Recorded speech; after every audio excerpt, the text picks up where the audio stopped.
بھارتی دارالحکومت دلی ملک کی ان 7 ریاستوں میں سے ہے جہاں اردو بھی ایک آفیشیل زبان ہے۔ تعلیم کے لحاظ سے اردو چند سرکاری اسکولز تک سمٹی ہوئی ہے،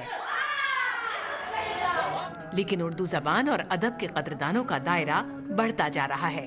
لینگویج کی اپنی ایک طاقت ہوتی ہے، وہ اردو میں ہے۔ بچوں کو اسکرپٹ نہیں آتی، ان کو لینگویج بھی نہیں آتی، لیکن اٹریکشن وہی ہے، لوگ اس کے فلو کو اور اس کی محسوسیت کو لوگ خود فیل کرتے ہیں۔ انٹرنیٹ نے بھارتیوں، خاص طور پر نوجوان نسل میں اردو زبان کی دلچسپی اور سمجھ کو بڑھانے میں بڑا کردار ادا کیا ہے۔ انٹرنیٹ کے ذریعے اردو پوئٹری اور لٹریچر کا خزانہ ان لوگوں کے لیے بھی کھل گیا جو اردو اسکرپٹ پڑھنا نہیں جانتے۔ بے حد مقبول بھارتی ویب سائٹ جشن ریختہ پر روز آنے والے 1 لاکھ سے زیادہ وزٹرز اس کا ثبوت ہیں۔ ہزاروں لاکھوں کی تعداد میں لوگ ہیں جو اردو پڑھنا چاہتے ہیں، سمجھنا چاہتے ہیں، لیکن پہنچ نہیں پاتے ہیں اسکرپٹ کی وجہ سے۔ تو ہم نے یہ سوچا کہ کیوریٹ کر کے، انتخاب کر کے ہم سلیکٹڈ کلام اس کو دیوناگری میں اور رومن میں بھی شائع کریں۔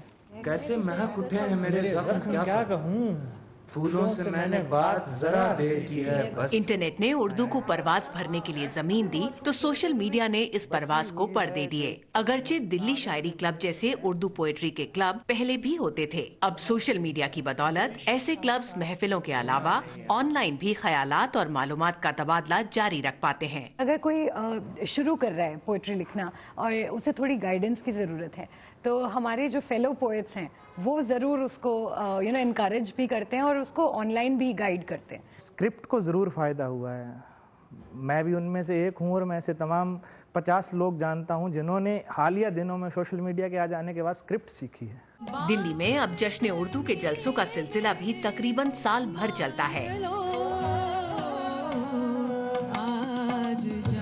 یہاں ہونے والے شعر و شاعری سے لے کر سنجیدہ ڈسکشنز تک اردو کو لوگوں کو دل و ذہن کے اور قریب لانے میں مددگار ہوتے ہیں۔ Ratul Joshi, voice of America, Delhi.